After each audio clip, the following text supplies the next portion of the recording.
दोस्तों, बुद्ध ने अपने आप को ढूंढकर हर प्रकार के प्रश्न, हर तरह की चिंताओं का हल ढूंढ निकाला था। उनका कहना था कि यदि सुख पाना हो तो खुद पर ही काम करना होगा, दूसरों पर निर्भर रहने से कुछ भी ना मिल सकेगा। सुखी रहने को लेकर उन्होंने कई बातें अपने उपदेशों में कही थी। इसलिए जिस तरह अभी आंख बंद करके ये उपदेश सुनने वाले हैं, उसी तरह आंख बंद करके उस पर अमल भी कीजिएगा। सुखी रहने के लिए बुद्ध के उपदेश। तुम दुखी इसलिए हो क्योंकि तुम्हें भविष्य की चिंता ने घेर लिया है। तुम दुखी इसलिए हो क्योंकि तुम जो भी तय करते हो उस पर तुम अमल नहीं करते।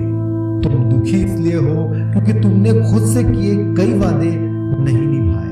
तुमने खुद को धोखा दिया है, इसलिए तुम दुखी हो।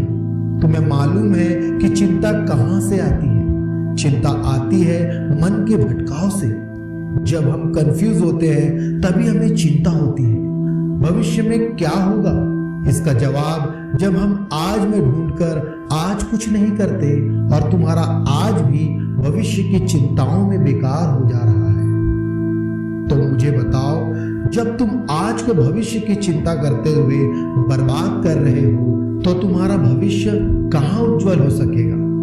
किसी के कुछ कह देने भर से तुम इतने दुखी हो जाते हो कि सारा दिन बस उसी बात को अपने जहन में घुमा घुमा कर दुख को आकर्षित करते रहते हो, जिससे तुम्हारा दुख कम होने के बजाय बढ़ता ही रहता है। जाने अनजाने हम स्वयं ही अपने दुख और उस दुख को बढ़ाने का कारण बन रहे हैं। किसी को दुख देना अपराध है और स्वयं को दुख देना उससे भी बड़ा अपराध।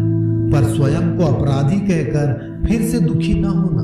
अपने आप को स्वीकार कर लो जैसे हो। जो भी किया हो या कर चुके हो, अब उसे याद करके अपने आप को फिर से दुखी मत करो।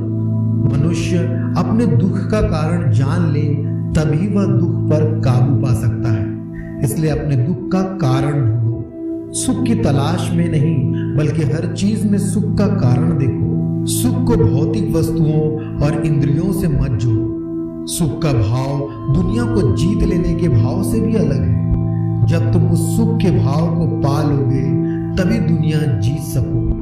हम जिंदगी का बहुत समय दुख और सुख की तलाश में गंवा देते हैं, फिर भी सुख का कतरा तक नसीब नहीं होता। इसका अर्थ है सुख खोजने की चीज नहीं, इसे तो किसी भी स्थिति में और कहीं भी पाया जा सकता है। इसी पल में जो खुशी ढूंढ ले वही सच्चे मायनों में जी रहा है और बाकी सब तो व्यर्थ है, मिथ्या है। सुख पाना हो तो जीवन की इन समस्याओं पर आक्रमण करना आज से ही शुरू कर दो। बुद्धम शरणम।